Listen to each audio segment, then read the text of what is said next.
When I talked about stress, I mentioned that it was an elephant in the room, and so is lack of sleep. When I talk to people in the groups, I'd say that probably 80–90% of people don't sleep very well. And if anybody didn't sleep very well, they'd feel pretty rubbish the next day.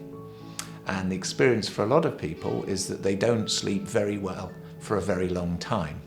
So understandably, they're possibly going to feel quite rubbish a lot of the time. Improving sleep is important, and it's also important to understand that usually lack of sleep isn't part of your condition. It is for some, but for the majority of people, I believe that we can really do important things to improve sleep.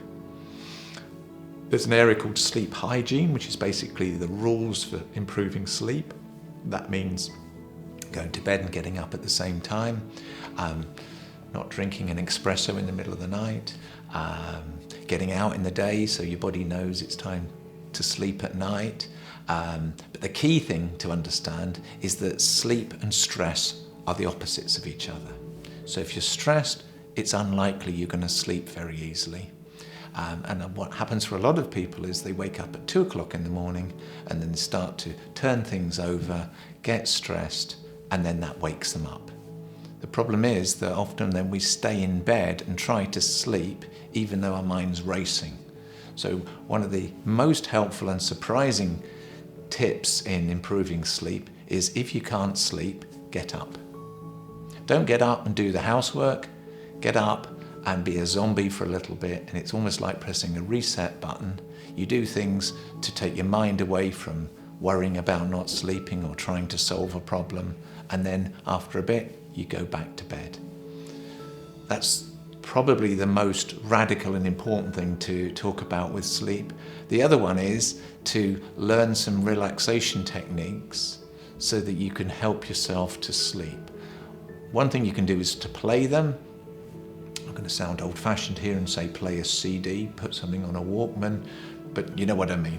Play a relaxation that works for you, or do one in your own head.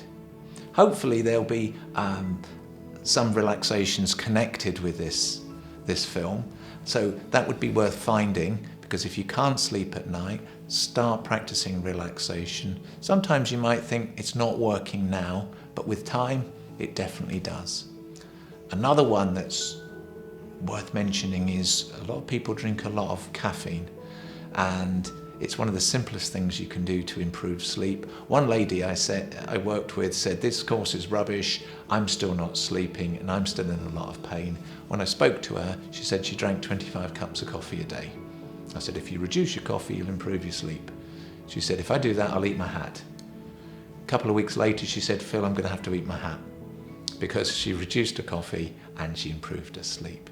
So again, that's a very simple thing to do, but if you drink a lot of coffee, it revs you up, it's going to be hard to sleep at night. For help with sleep, and for that matter, any kind of relaxation, you can find resources on painassociation.com.